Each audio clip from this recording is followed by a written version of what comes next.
We have another familiar face on Morning Blend this morning. Margaret Cahill, reporter and producer here at Fox. Good morning. Good morning, Bob. So I'm curious, Margaret, what sparked your interest in journalism?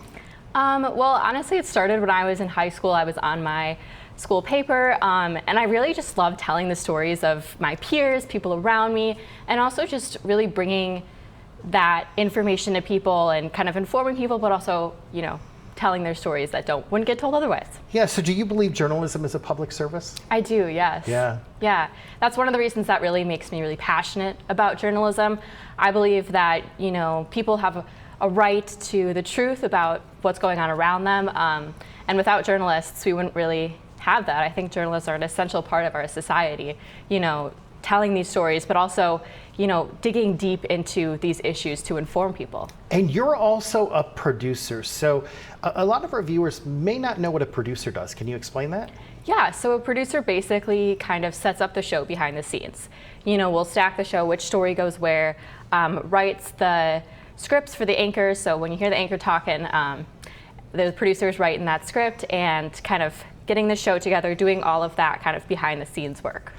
That's a hybrid position, so you're a reporter and a producer. So what's that like, doing both of those positions? Yeah, well, it's kind of fun to go back and forth between, being in front of the camera versus being back with the producers.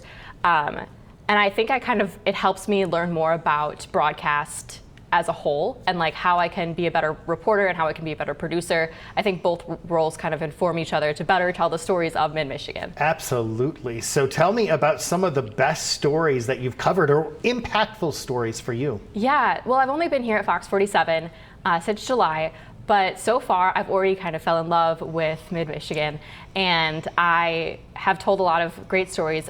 My favorites that I've done so far, I did a story about Afghan refugees in Mid-Michigan, and I felt that was particularly important right now, considering all of the chaos in Afghanistan. I feel like it's easy for us, so far away, to feel kind of helpless to the situation and feel kind of like it doesn't affect us. But I was able to talk to refugee organizations that are working really hard to bring people here to Mid-Michigan to kind of have a better life. And I also spoke with the president of the Afghan Association of Michigan, who's an Afghan refugee himself, and hearing him tell his own story and the story of his family was very moving, and I feel like it brought the issue home and really helped people learn how they can make a difference as well. Well, Margaret, good job. Thank you for what you do. And of course, if you'd like to learn more about Margaret, go to fox47news.com. We appreciate you being here today. Thank you, Bob. Thank you for having me.